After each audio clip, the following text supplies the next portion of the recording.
Well, I was just talking to Jason last night about this. Jason, you got a comment here. What's that? He says you were so much about the 4Runner. What changed? The truck is bulletproof. I still think it's bulletproof. You were telling me last night you're not sure if you want to get rid of it. The 4Runner is amazing.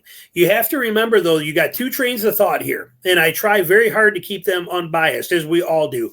But we have the train of thought, which is what my channel is geared towards, which our channels are geared towards, which is helping people with their decisions and their information to make choices for truck buying. On the same note, I have my own world, too, which is I've bought 42 new trucks now, and I'm 50 years old, and I switch them all the time, and I love them, and I'm not done trying them.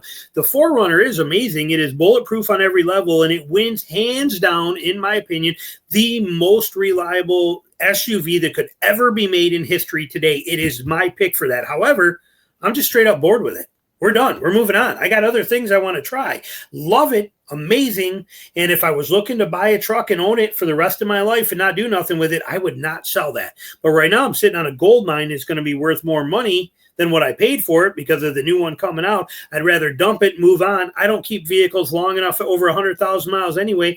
I'm not really personally worried about the reliability of them. They're all going to make it there without a problem. So different world for me in what I'm thinking. But if you're looking for a vehicle to last you for 10, 15, 20 years, 4-liter 4Runner, top of the world. Yeah. Yeah, it's going to last you for sure. And back to Toyota reliability, it's interesting because you always used to hear the Kaizen philosophy, that was the whole thing. And one piece to that was encourage small incremental changes over time. And what I saw them do from 2018 until now is the opposite of that, right? It was the complete opposite. It was, let's change everything, every vehicle we have, and from the ground up, opposite of why they, their whole philosophy, which is weird. And I think that's why they're, like Tim said, going through a moment. That's a nice way to put where Toyota is right now. And they're still building very high quality cars. My daughter has a 2018 Camry. There are still good cars out there. They just have these little flaws that they didn't used to have in Toyota. And like you said, hopefully they'll get them worked out. We got high hope for them. We don't want them going down. We don't want anything going down. We want them to survive. We want them to get back on track. And the quicker they do, the quicker the people want to buy them. You know as well as I do, there's a world of Toyota loyalists out there that don't pay attention to the internet. They don't nothing. They just want to go buy a truck, and it's got to be a Toyota because their last one was good.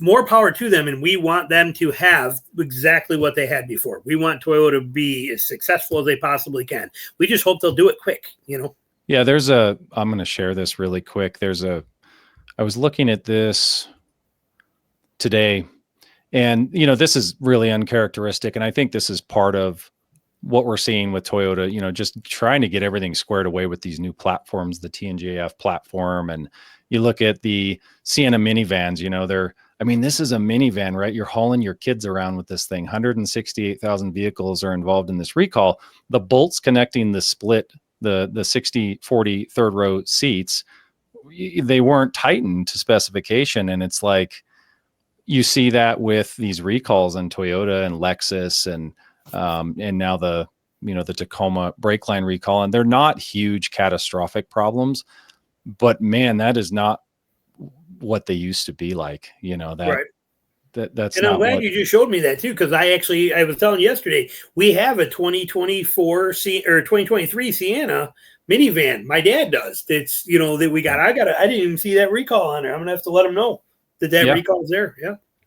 Yeah. It's not the end of the world. It's just, boy, if you were the one person that got in a wreck with it, it might be. But right. Yeah. Yeah. Going back to classic durability that we see in things. And I think comparing that TFL video that Andre did, when he's comparing an F-150 from 2011 to a current F-150, I think that's a good comparison for what TFL wanted to do, which is, they wanted to show that the narrow, the little silo of vehicle prices hasn't gone up that much, and the truck's much nicer. A newer truck is much nicer. But if you take an example, and I commented on their video, like this Toyota, where you compare a 5.7 or a 4.7 Toyota, the first gen Sequoia and Tundra, the second gen Sequoia and Tundra, and you compare the reliability of those compared to the newest generation, And I think that's where you've got all the modern tech. The new ones ride nicer, but man, they have not been anywhere near as reliable. Objectively, I'm not a Toyota basher at all. It's clear to me. Yeah, and again, everything is cost cutting and margins and all that kind of stuff. And then you have the cafe standards. You got EPA stuff. You got all this technology. You got all these things that it's just there's no doubt that it can't be as good as what they were before. There's going to be problems, and then you can't work on this stuff yourself anymore. I mean, if you looked under the hood of some of these things that are out there in 2025, I don't even know which way's up or which way's part is where. Do they even have spark plugs anymore? Because I miss the days of distributor caps, and rotors. And actually, I still got a timing light in my toolbox. I haven't used it in a long time, but I mean, that's those were the days when we could work on stuff.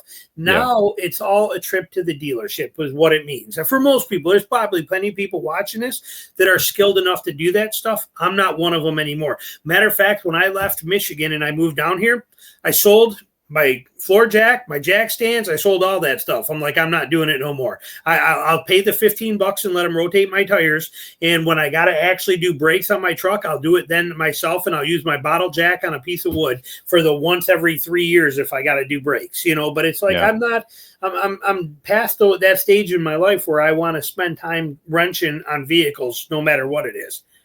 Yeah, I still wrench on vehicles all the time. I got a fleet because it's all my kids' vehicles outside. So it's like, I'm always doing something, but, man, the thing that bugs me, actually, I just saw C-Tech pop in here and he's got that. What's up, Barry? He's got that RHO, the newest Hurricane engine in the Ram. And I saw his live stream with Tim.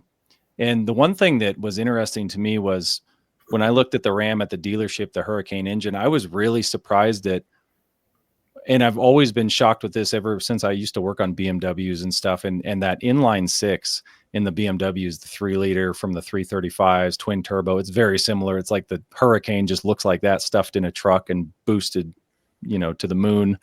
But it's got plastic valve cover, plastic all over it. I was just shocked at the amount of plastic inside that engine, and knowing how hot turbos get, how hot the head gets, and all the plastic in there.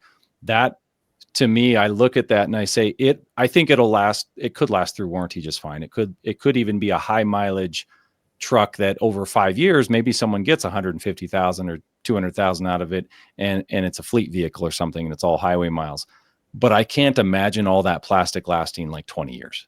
Yeah. I just can't.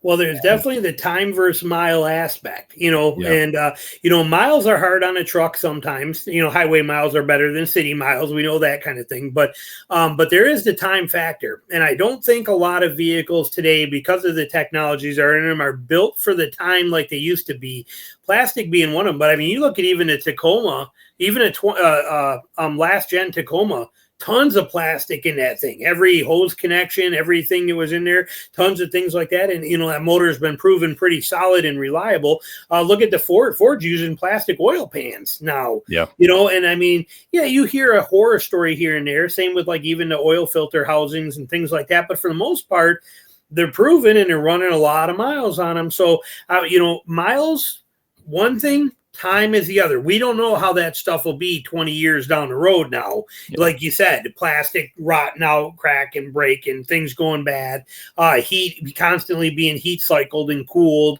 cold, that kind of stuff. But you would think if they're giving us plastic valve covers, it should cost a lot less than the metal ones we had before. But I don't think that's the case either. And that's what it feels like that's what they're doing with all these vehicles. More plastics, more CAN buses, high speed and low speed, and just electronics everywhere, electronics in lights that have radars and sensors in the back, and corrosion's going to mess everything up. And you have 900 computer chips in them. It's just, it's a mess, but it's technology. The more it advances, the more these materials advance, the more stuff like that. It's, we don't know what it's going to be, but we know that it's when it comes to when you're talking reliability, like I said, I know that nothing beats it. It almost goes with the old displacement. Nothing, no replacement for displacement. Simple stuff. There was like I said, it was beautiful when we had distributor caps and rotors and timing chains, and everything was just simple in that kind of stuff.